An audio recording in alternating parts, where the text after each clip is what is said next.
বাংলাদেশ চলচ্চিত্র শিল্পী সমিতি নির্বাচনে রাজনৈতিক প্রভাব খাটানোর অভিযোগ উঠেছে চিত্রনায়িকা নিপুণ আক্তারের বিরুদ্ধে।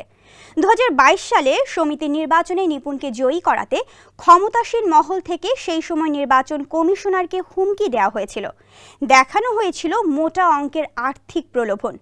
এসবের পেছনে ছিল আওয়ামী লীগের একজন ক্ষমতাসীন ব্যক্তির হাত। 2008 সালের পর থেকেই আওয়ামী লীগ মহলে আনাগোনা বাড়তে থাকে নিপুণের। তখনই ওই ক্ষমতাসীন রাজনৈতিকের সঙ্গে সখ্য গড়ে ওঠে তার। বিস্তারিত জানাচ্ছেন শিবলি আহমেদ।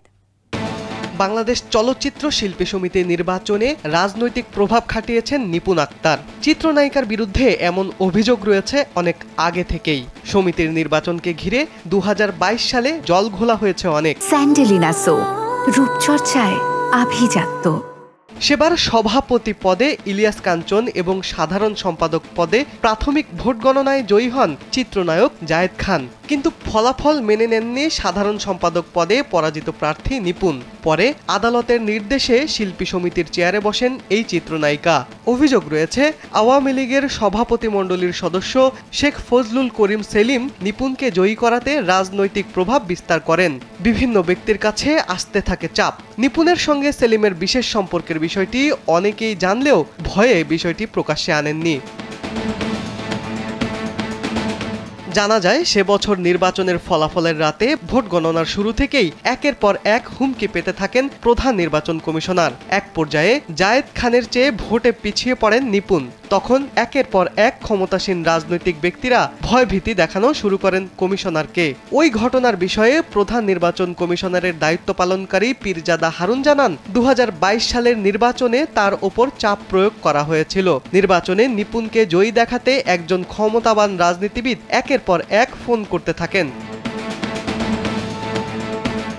মুঠোফোনে ভয় দেখানোর পাশাপাশি বড় অঙ্কের অর্থের লোভ দেখানো হয় উল্লেখ করে হারুন বলেন, ফোনে আমাকে তুলে নিয়ে যাওয়ার ভয় দেখানো হয়। পরে একটি জায়গায় যেতে বলা হয় যেখানে অনেক টাকা রাখা ছিল। যখন রাজি হলাম না তখন ফলাফল নিয়ে মামলা হলো, সেটা গেল কোর্টে। তখনও নানাভাবে হয়রানি করা হয়েছে।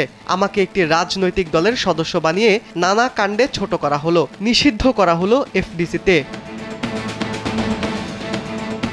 শিল্পী সমিতির সেই নির্বাচনে কমিশনের সঙ্গে যুক্ত আরেক ব্যক্তির নাম প্রকাশ না করার শর্তে গণমাধ্যমকে জানান, নির্বাচন কমিশনারদের একের পর এক ভয়ভীতি দেখিয়ে গালিগালাজ করা হয়। পুলিশ দিয়ে তুলে নিয়ে যাওয়ার হুমকিও দেওয়া হয়েছিল। তিনি বলেন, এমন লেভেল থেকে ফোন আসবে ভাবতে পারিনি। নিপুণকে জয়ী করাতে আমাদের এক একজনকে 17 বার ফোন করেন শেখ সেলিম সাহেব। এটা আমাদের অবাক করেছিল।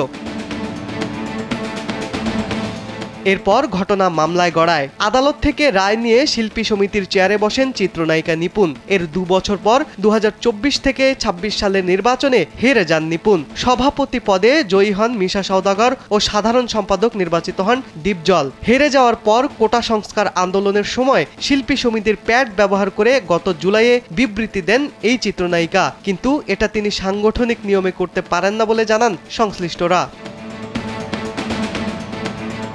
নিপুণের বিবৃতিতে লেখা ছিল, কোটা আন্দোলনকে ইস্যু করে যারা মুক্তিযোদ্ধাদের অসম্মান করছেন এবং রাজাকারদের প্রতিষ্ঠা করার চেষ্টা করছেন তাদের প্রতি তীব্র নিন্দা, ঘৃণা ও প্রতিবাদ জানাচ্ছি। এই বিবৃতি নিয়ে শিল্পীরা নিপুণের বিরুদ্ধে প্রশ্ন তোলেন। বর্তমানে প্রশ্ন উঠেছে, নিপুণের সঙ্গে শেখ ফজলুল করিম সেলিমের পরিচয় হলো কিভাবে। জানা যায় 2008 সালে আওয়ামী লীগ ক্ষমতায় এলে রাজনৈতিক অঙ্গনে এই নায়িকার আনাগোনা বাড়তে থাকে। সেই সময়ই তাদের পরিচয় হয়। 2012 সালে বনানীতে নিপুণ গড়ে তোলেন নিজস্ব পার্লার। সেটি উদ্বোধন করতে যান শেখ সেলিম। সেই থেকেই আলোচনায় আসেন নিপুণ। এসব বিষয়ে গণমাধ্যম নিপুণের সঙ্গে মুঠোফোনে যোগাযোগের চেষ্টা করে, কিন্তু নায়িকার ফোন বন্ধ পাওয়া যায়।